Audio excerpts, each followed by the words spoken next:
Hey, look. Labels blowing up my line and got me missing calls. Told her you ain't gotta hit me till you licking. Feel like ZVF, baby, I be cooler than the mink weather. Make a Coke bottle, give me brain till I think better. Back up on my again, hanging out with Benjamin. Franklin got me stankin' in the Lincoln, talking dividends. Look at what we did again. Brother DMG the poet. Y'all know what it is. Before we get into our spiel, I gotta do my spiel. Let me say God bless to all my Christian brothers and sisters. Let me say Hotep to my Kemetic brothers and sisters. I want to say Shalom or Shalom to all my Israelite brothers and sisters. I want to say Assalamu Alaikum to all my brothers and sisters in the NOI. I want to say Islam to all my Moorish brothers and sisters. I want to say peace to all my brothers and sisters in the nation of gods and earth, them 5%ers. I want to say what's up to all my Rasta brothers and sisters. Salute to all my atheist brothers and sisters. What's up to all my Abo brothers and sisters. Big what up to all my Naga brothers and sisters. Last and certainly not least, I want to say Jambo to all the rest of my brothers and sisters all throughout the African diaspora, be it here in the wilderness of the United States of America or beyond. Y'all know I say that greeting for one reason and one reason only. It's because if you black, I'm with you. And I hope that you with me. Our different ideologies should not keep us from uniting. We can have unity without uniformity. And guess what, family? As hard as it may be, we can disagree without being disrespectfully disagreeable. With that being said, family, let's get into it.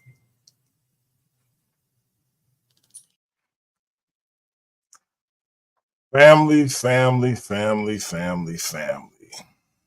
It is the night.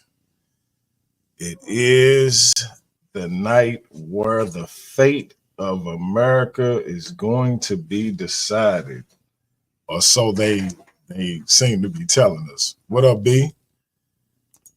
The last time Trump ran for office, right?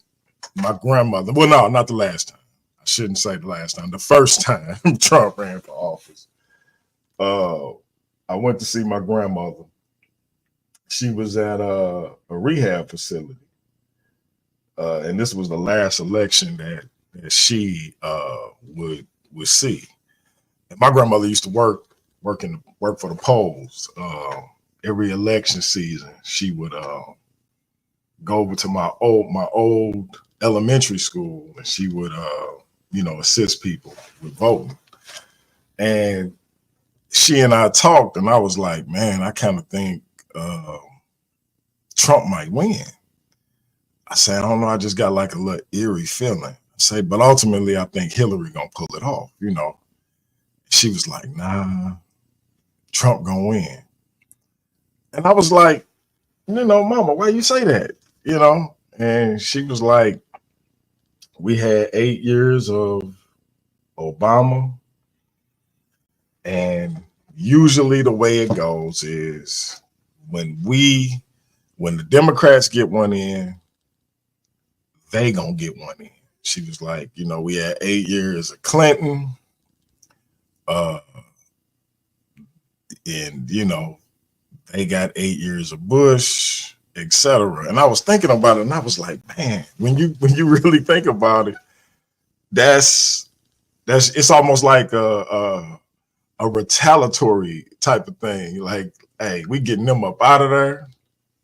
We flipping all this around, and ultimately, we have to kind of suffer the consequences for whatever length of time that we do, and just kind of sift through and navigate, and then hopefully get to the next election season, and try to get a candidate who aligns with was our thought process. But when she said it, I was kind of like, she right. You know, going back to when I was a little boy, Jimmy Carter was in office.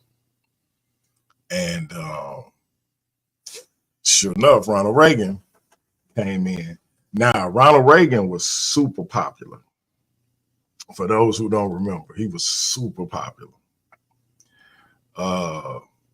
His popularity started declining somewhat, but he was still one of the more popular presidents. And he did 2 terms, and his vice president won after him, George W. Bush's father. Now, he only got 4 years. This governor from Arkansas came playing the saxophone on Arsenio Hall named Bill Clinton, and he got 8 years. And quiet as kept, Bill Clinton is one of the more successful presidents that we've had. But again, he got 2 terms. He got 8 years, and George W. Bush took it. Now, you know, it was some controversy in the election with Bush and Gore, but ultimately Bush got it. So I had to think about it, and I was like, you know, Mama right. Like that's how this kind of go.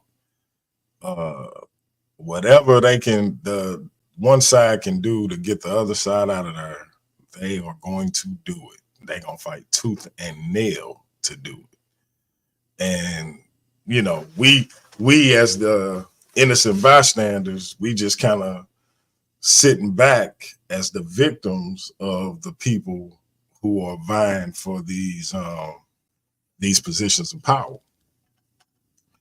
And so my whole point in going live is to tell y'all, listen, it don't make no difference who win. It don't make no difference what the situation is. At the end of the day, we're going to be all right. We always have, and we always will. Because they going to get their turn to sit on the proverbial throne, and they're going to push through whatever they want to push through, and we're going to persevere through it. They're going to push through what they want to push through, and we're going to push through it, because that's what we've always done. So just understand that if you don't understand nothing else. Whatever side you on, we're going to be all right. At the end of the day, this not really about right and wrong. In my opinion, this is about people who are ambitious, people who are, in some instances, power hungry, and in other instances, people who have been vying for power their entire careers. But we are the pawns in this thing. We just happen to be in the country where we have a democratic process. You know, we go to the polls and we vote, but you still have the Electoral College that is the ultimate decision maker. And, you know, more qualified minds than mine would have to hit the panel and break that thing down. But I think that I can imagine being like, you know, in situations where it was a monarchy and, you know, people, you didn't have any kind of say in terms of casting a vote. It was just what the king or queen said. And you were just subject to their whims. So, we are fortunate that we do get to participate in the governmental process. So, but I think that is much ado about nothing. If you have a candidate that aligns with your ideals and your ideologies, or your philosophy, your personal situation, that's who you vote for. I don't care if they Democrat or Republican. I just think no matter what side you find yourself on, you're going to have a situation where there's going to be a bunch of happy people and there's going to be a bunch of unhappy people. And to me, the message is we're going to be all right either way. We're going to navigate these 4 years just like we navigate any other 4 years when it's a candidate we don't like or when it's a candidate we do like. See, as these seasons approach, it seemed like it's the most crucial situation there is, right? It seemed like it's the most hectic situation there is. It seemed like it's the most dire situation there is. But the reality is it's not. We're going to roll with the punches just like we do any other time. We're going to bend, but we ain't going to break. And that's kind of like, what the lesson I kind of took from my grandmother that night that she told me Trump was going to win. So, I went home and went to sleep. I went and voted. I voted for Hillary. I go home, I go to sleep. And my wife and I think we woke up at like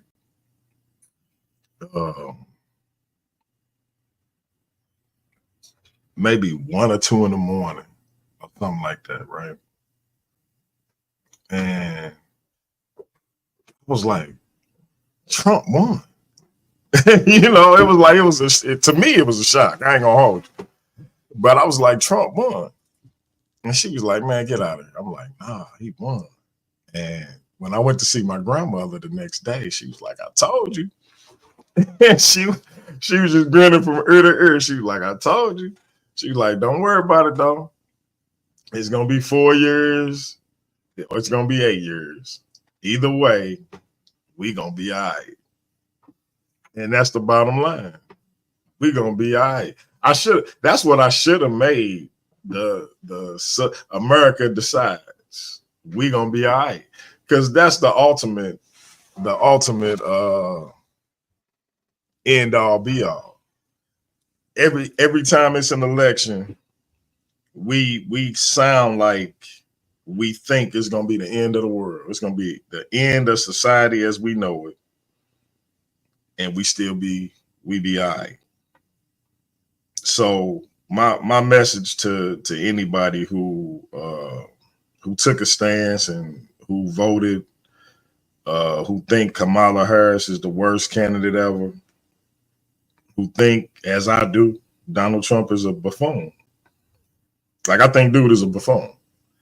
I don't think he what a lot of people say he is in certain instances, but I do think he's a buffoon. Like, just listen to what he say. But I don't think Kamala Harris is like, some kind of picture of virtue either. So this was one of those situations where, you just kind of have to look at, for lack of a better term, the lesser of two bad choices. But that happens sometimes. I felt the same way with Trump and Biden. Like, to me, Biden wouldn't, it wasn't that. So yeah, I just think, and shout out to my man Nobody. Yeah, Wednesday still gonna be Wednesday, and that's what it come down to. I had a crazy day today, and I almost forgot about like this stuff. It was like, oh, you know what? I guess I need to do that because this was like the least of my concerns with what I had going on, but ultimately I ended up being able to get in and make my decision. Like when I got to the judicial part of the vote for my state, there was a couple of them joints I had to look up. I was like, wait a minute, I ain't seen these little. I had to look these people up and see what they stance was. So yeah, man. Didn't plan to do this initially, but I did just want to come on and let everybody know at the end of the day, when this all said and done, we're gonna be all right. I don't care if Agent Orange is in there or the Jamaican Indian lady is in there. And yeah, I said it how I said it for a reason. So my point is, we're gonna be good either way. We might not like it. We might, you know, feel away.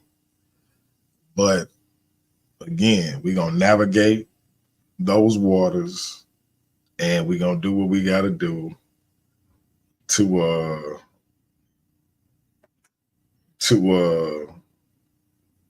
get through it. You say he still owe us a favor.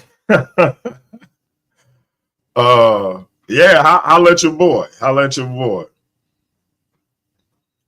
I mean, hey, nobody. Am I lying though? Am I lying? Like, I don't know why people want to categorize it any other way. I mean, you could add American at the end of it if you want to. You know what I'm saying?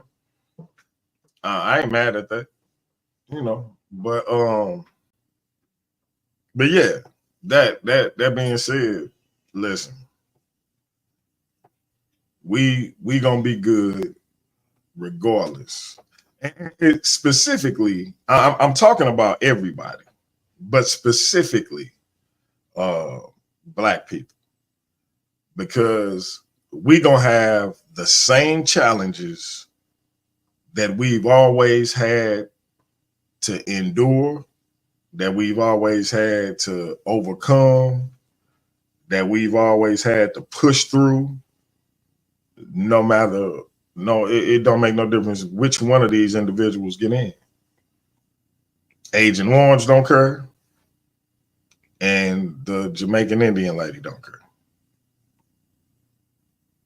So now I will say the Jamaican Indian sister did come up with what seems to be a plan to empower specifically Black men. Agent Orange didn't. And the question is that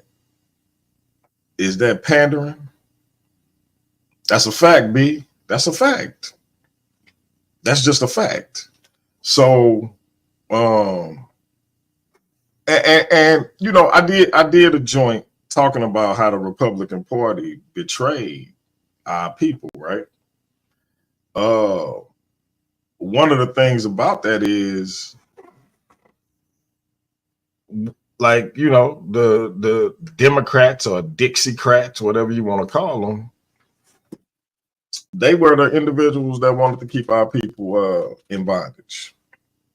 The Republican Party, the party of Lincoln, was the party that assisted in our liberation. And I say assisted in our liberation because I stand on the fact that we liberated ourselves. If we don't fight in the Civil War, if we don't aid in the medical and scouting efforts of the Civil War, If we don't get in the trenches in every facet of the Civil War, they don't win. The North don't win. If we don't start rebelling against slavery,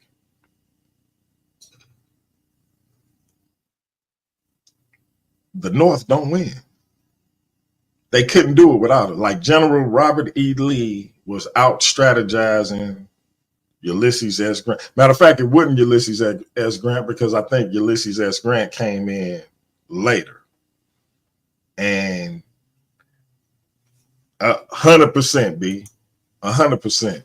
So y'all homeboy, for all my uber conservative Republican brothers and sisters, y'all homeboy Donnie Swagger got his facts messed up.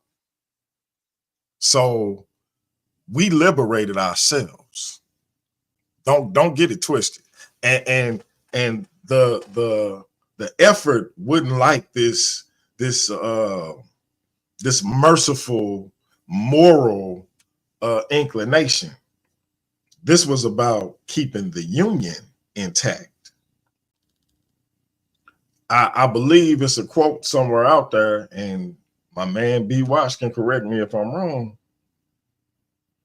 I believe Lincoln said if he could do it without freeing our ancestors, and that may be one of those, it's a lot of misinformation out there, and that could be, I'm saying it could be misinformation.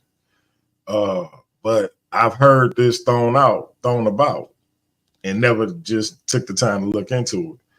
But I've heard that Lincoln said if he could have done it without freeing the slaves, he would have. And the only reason I find it easy to believe is because of his intent towards those liberated from slavery after the fact. If he had his way, we would have got up out of here.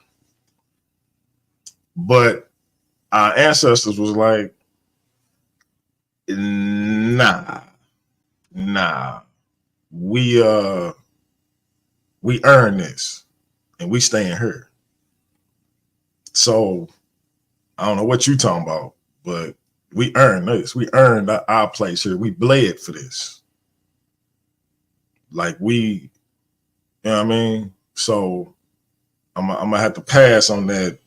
Go back to Africa joint. Now some people took that opportunity, but for the most part, it was like, nah, that we in here.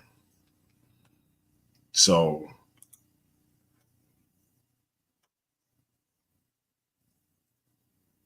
see what I'm saying? So yeah, see, people leave that kind of stuff out, B. So my thing is, y'all boy Donnie Swagger, for my evangelical brothers and sisters, he got his facts messed up.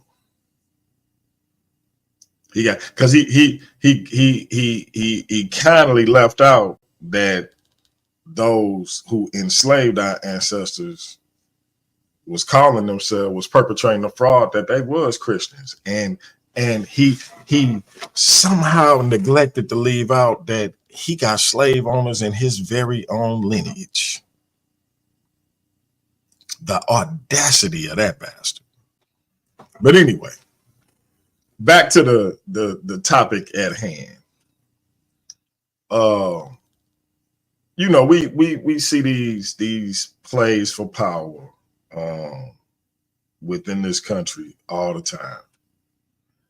And my message to whoever get to see this video or watch this video is, regardless who win, we're gonna be all right. I don't agree with every sentiment as it relates to the stance on abortion. To me,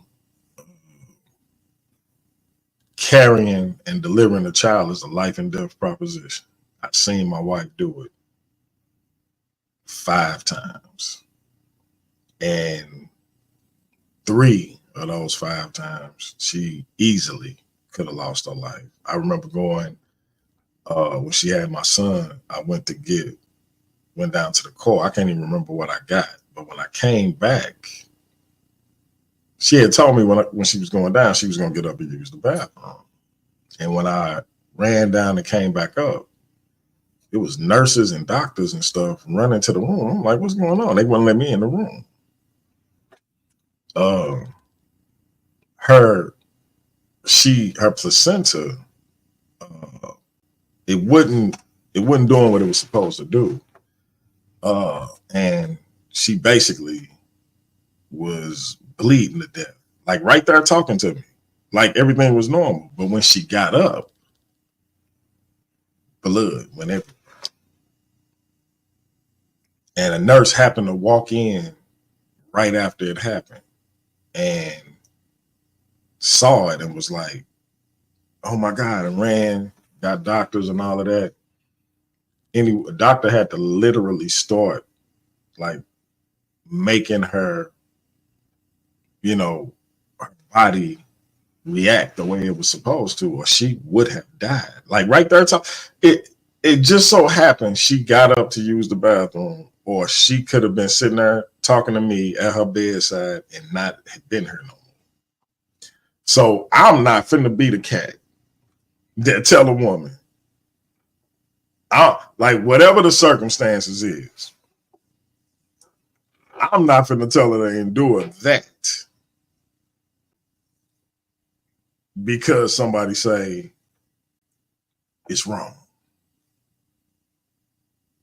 Because listen, now it's one thing when you are looking to have a child and you add into your family and all of that. It's another thing to risk your life for a child that you giving away. And it's noble. It's noble as all get out. Salute to every female who has ever done it. I bet that's a difficult thing to do. Super difficult. I know a couple females that did it. And I know it like it's still like a thing for them to this day. Carrying a child and giving it up for adoption. I'm simply saying for the woman who say, I can't do it, not only because of the emotional ramifications, but because of the possible physical ramifications, I'm not about to be the man that say, oh, no, you need to do it. You should do it. I can't fix my mouth to say it. Because I don't have a similar situation to even compare it to, because I can't. It's not even something I'm capable of. So I have nothing to reference it to. So yeah, I leave that alone. And that's kind of my thing about it. Like I hear a lot of men having that conversation, but you can't even do it. So you can't even say, if it was me, I would do it. That's the bugged out thing about it. A man can't even say, hey, if it was me, I would have that baby. Because you can't have that baby. I like to ask the men who got such a strong stance on it, how many of those babies are they going to actually adopt themselves? And most of them be like, I ain't in a position to. So what you talking about it for? You just talking. Because you ain't even one of the people that's going to adopt one of them babies. You can't carry no baby, so you can't say you would do what you're telling her to do. And you can't even adopt one. So you just, I stay out of that. I don't have no opinion on what women go, like the pains they go through once a month. And the series of events that they go through. I ain't got no opinion on that. Outside of my daughter sending me to the store for what she need and her Kit Kats and her ginger ale. I got no opinion on that because I don't know nothing about it. Can't relate. Now, that's some stuff my son deal with, like, razor bumps and, stuff like that. I'll let your boy. Like, we can talk, son. But I have nothing to, I ain't got no reference. So, yeah, I had to leave that alone. I can't walk through those shoes. I can't walk in them shoes. So, yeah.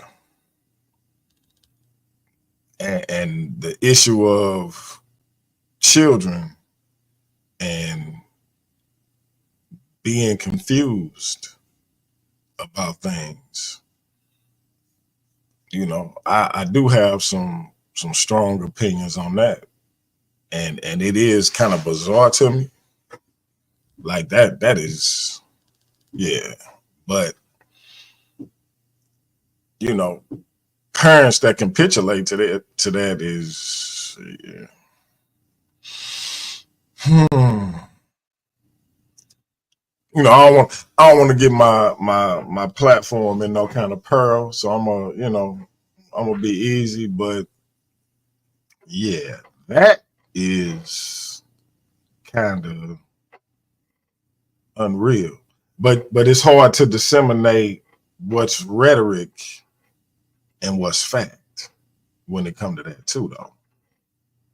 Because when you read up on certain things, it's like, nah, it ain't quite what people making it out to be. So you got to kind of be careful on what you're saying there too. So it's a lot of political things in the air where it may not be, or it may be exactly what we think it is. But some stuff just be a lot of rhetoric. And at the end of the day, whoever get in, whatever they try to do, they're gonna have a tough road to go, depending on who's in Congress, who's in Senate, etc. So, you got your checks and your balances. So whatever agenda they got, they may be able to get some things done. They may not. Now, of course, Trump is a nut. He said he want to abolish the Constitution. And that brings me to a question for my people who like so solid with Trump. Y'all cool with him abolishing the Constitution? Not that he can do it, but the fact that he like clearly, if he could, he would. Y'all cool with that? Like just because he say he against abortion, y'all cool with him abolishing the Constitution? Because most of the people I'm cool with and that I know, legit, the only reason they rocking with Trump is because, some people who they don't align with as it relates to male-female identity and the abortion issue, female reproductive rights. And so when you get down to it, would that be worth him abolishing the Constitution? Or just knowing that you have a guy in the office that you supported, that if he had his way, if he found a loophole where he could do it, he could potentially abolish the Constitution. Or not abolish it, I forget what word he used, like suspended, I think is what he said. Like with that, like they could be rounding us up and I could be going back to Tuscaloosa, where my grandparents from, where my grandmother from. I think my grandfather from Mississippi. But I'm just saying, I ain't comfortable with that. Hey, shout out to my mans and them down south, especially my bro, the GT. But I like St. Louis. I really do. And I really like just being able to get up and do what I want to do. But if the Constitution is suspended, could they just round us up and say, hey, y'all slaves again? I don't know. Like I'm not a political pundit like the homie Domo or the Slim Reaper. I'm not on that tip. Like Slim Reaper straight said, I was lying about the Republican Party betraying black people. I detect no lies. But instead of just telling me how I lied, he got to talking about a whole bunch of legal mumbo jumbo. Because that's what he do. and I ain't, you know, I'm just saying they betrayed us. And you can come with all the legal mumbo jumbo all you want to. They still betrayed us. Now I ain't saying that what they was legally obligated to do and what they was legally obligated to do. I'm simply saying they betrayed us, bro. That's all. You know, don't be caping for some people that betrayed your ancestors, man, and put them in a bad spot. I'm just keeping it a beam with you. Like it was a lot of real G's doing time because them people betrayed your people. Now I know technically they not his people because he got like some Kamala Harris type of stuff going on. But y'all know what I'm saying. Like his blackness is kind of ambiguous. You can kind of hear that in his voice. But that being said, what am I? A little bit over 30 minutes. I'm gonna go ahead and get out of here, man. I ain't want to be before y'all too long, man. Like I said, I had kind of a hectic day. Almost didn't make it to contribute to my civic duty today, but ended up getting it done. And it wasn't too packed by the time I did too, so I was grateful for that. That being said, look, listen, regardless of who get in there, the cult leader, the coat of orange leader, or the first female Jamaican Indian American, we're gonna be all right either way.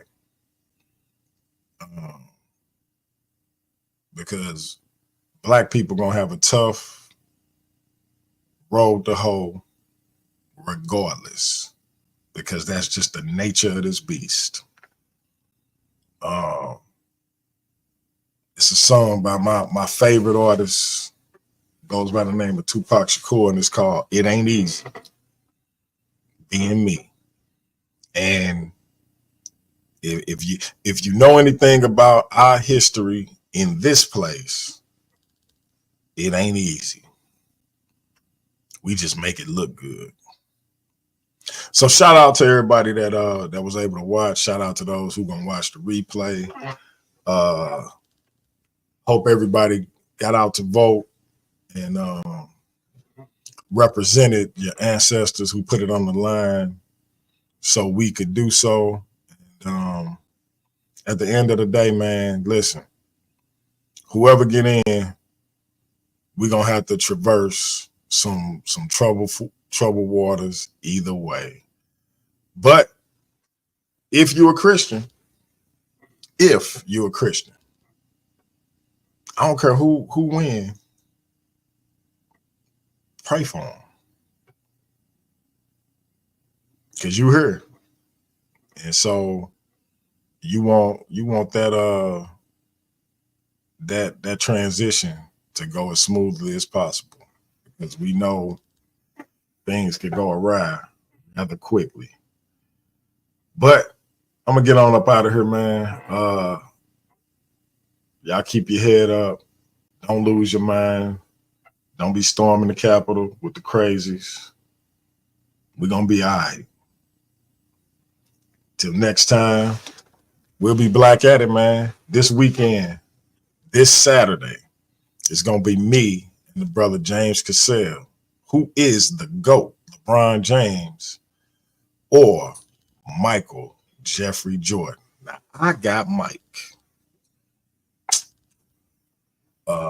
Mike is my third favorite NBA player.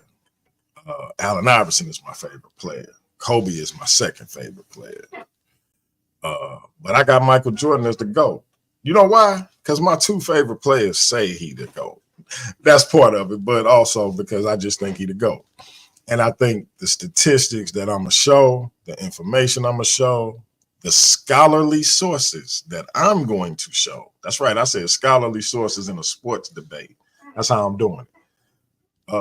They're going to show that Michael Jordan is the GOAT. But I can't underestimate the brother James Cassell. He is a thorough brother. So I expect him to come with some powerful information. Am I scared? No. I'm the HNIC. See, I think because I don't be coming up here as much, people be getting it confused. So, like, when people come up here and they say they carry the platform, I just want y'all to know, they lying. When they come up here and they say they the main event, they're lying. When they come up here and say they the showstoppers, they're lying. When they say that they the face of this platform, they lying to you. You looking at the HNIC. And I'm going to show everybody why this Saturday. Win, lose, or draw. Y'all going to know I'm not to be trifled with. But I would drop a bomb for myself, but that might be a little bit too cocky. That being said, 2 days after that debate, we got another powerful one. We got my man, you know, cat that brought my beard back to life, the Fit Barber. He's a conscious brother, you know what I mean? On the comedic fringes, but he's a conscious brother. He's about the collective of Black people, not the individual.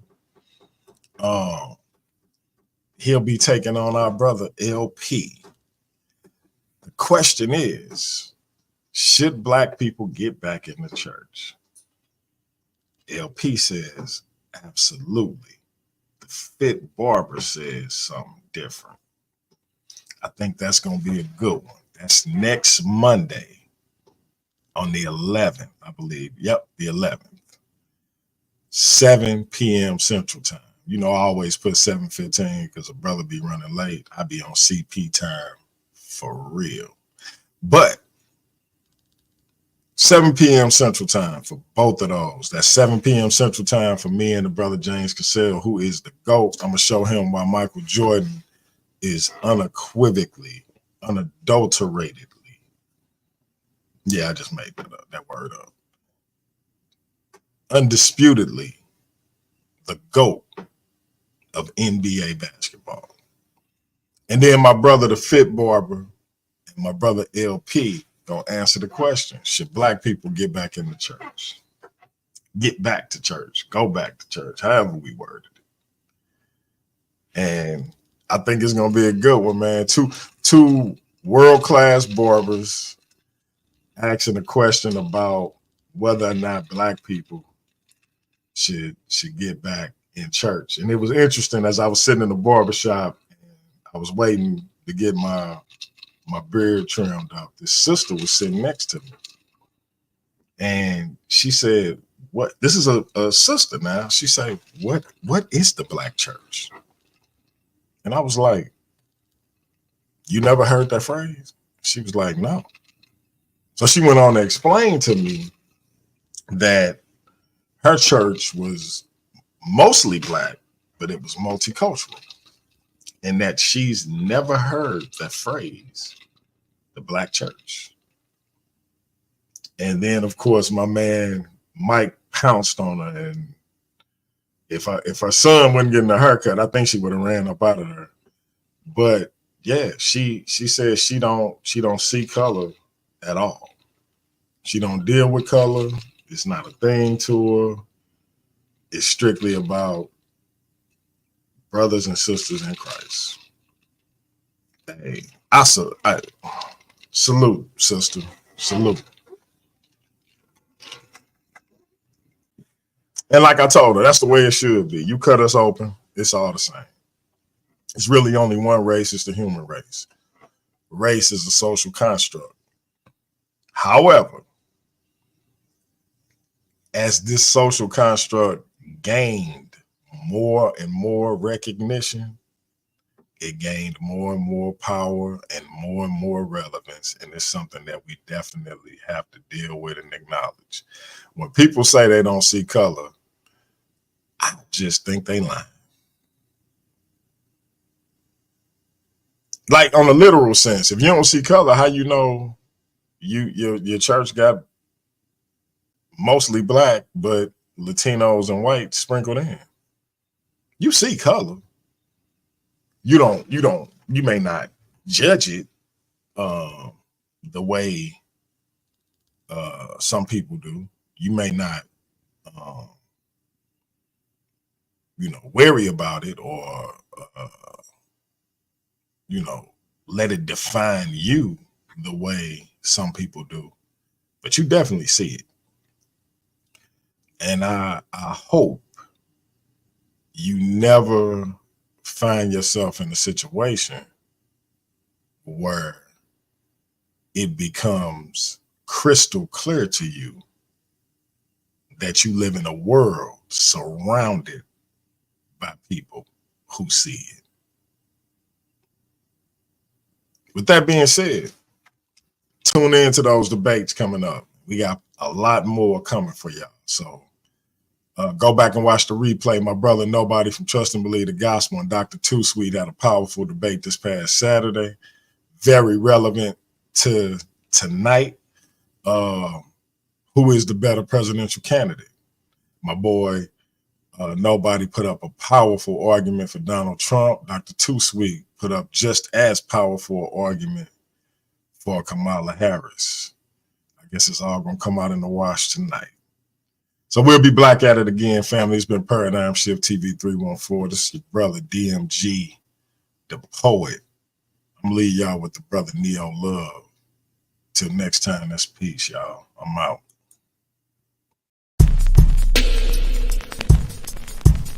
Yeah.